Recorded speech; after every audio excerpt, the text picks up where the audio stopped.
Magandang araw sa inyong lahat. Narito ang isang mahalagang weather update na dapat ninyong tutukan, lalo na sa mga apektadong lugar sa Mindanao. Kung kayo ay nasa mga nabanggit na probinsya, makinig ng mabuti dahil ang impormasyong ito ay makakatulong sa inyong kaligtasan. Sa inilabas na Heavy Rainfall Warning number 3 final ngayong alas 11 ng umaga, ika-26 ng Marso 2026. Patuloy na nakakaapekto ang easterlies o ang mainit at mahalumigmig na hangin mula sa silangan na nagdadala ng malalakas na pag-ulan sa ilang bahagi ng Mindanao. Unahin muna natin ang magandang balita. Sa mga nakalipas na 3 oras, nakaranas ng katamtaman hanggang malakas na pag-ulan ang Surigao del Sur, Misamis Oriental, Bukidnon, Agusan del Sur, Zamboanga del Norte, Misamis Occidental, Lanao del Norte at Davao Oriental. Dahil dito, opisyal nang tinapos o itinigil ang rainfall warning sa mga nasabing lugar. Ibig sabihin, humina na ang pag-ulan sa mga lugar na ito, ngunit pinapayuhan pa rin ang lahat na manatiling alerto dahil maaaring magkaroon pa rin ng panakanakang pag-ulan. Ngayon naman, narito ang mas mahalagang bahagi ng update. May mga lugar na patuloy na makararanas ng katamtaman hanggang paminsan-minsang malakas na pag-ulan sa loob ng susunod na 2 hanggang 3 oras. Sa Misamis Oriental, partikular sa Lugait, Mantikao at Naawan, inaasahan ang patuloy na pag-ulan na maaaring magdulot ng pagbaha, lalo na sa mabababang lugar.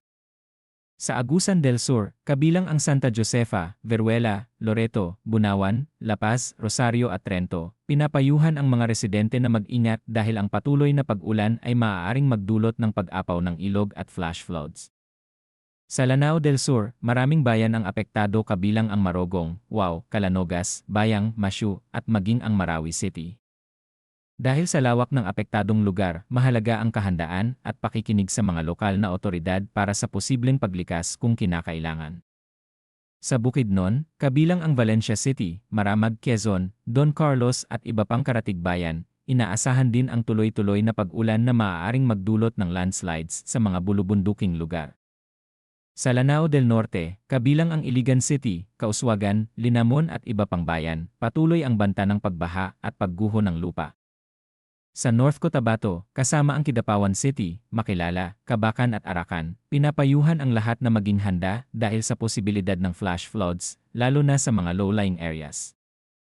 Sa Sultan Kudarat at Davao City, inaasahan din ang katamtaman hanggang malakas na pag-ulan sa mga susunod na oras.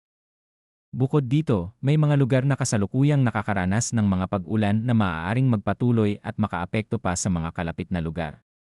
Kabilang dito ang ilang bahagi ng Surigao del Sur tulad ng Bislig City, Hinatuan at Liñig. Sa Zamboanga del Norte, maraming bayan ang kasalukuyang apektado kabilang ang Dipolog City at Dapitan City. Kasama rin ang buong Zamboanga del Sur at Zamboanga Sibugay na nakararanas ng tuloy-tuloy na pag-ulan. Sa Misamis Occidental, kabilang ang Ozamis City at Oroquieta City, patuloy din ang pag-ulan na maaaring magdulot ng localized flooding. Sa Lanao del Norte, kabilang ang Tubod at Kapatagan, patuloy ang banta ng masamang panahon. Sa Maguindanao del Norte at Cotabato City, pinapayuhan ang mga residente na maging alerto dahil sa posibleng pagbaha.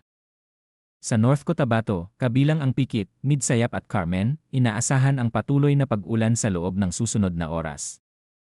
Sa Sultan Kudarat, kabilang ang Tacurong City at iba pang bayan, nananatili ang banta ng flash floods.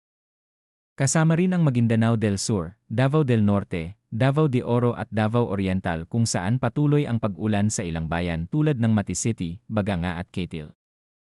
Dahil sa mga kondisyong ito, narito ang ilang mahahalagang paalala para sa lahat. Iwasan ang pagtawid sa mga ilog at baha lalo na kung malakas ang agos ng tubig. Kung nakatira sa landslide-prone areas, maging handa sa posibleng paglikas. Siguraduhing updated sa mga abiso ng lokal na pamahalaan at disaster response teams. Maghanda ng emergency kit na may tubig, pagkain, flashlight at first aid. Sa kabuuan, bagamat tinapos na ang rainfall warning sa ilang lugar, nananatili pa rin ang banta ng katamtaman hanggang malakas na pag-ulan sa maraming bahagi ng Mindanao sa susunod na 2 hanggang 3 oras.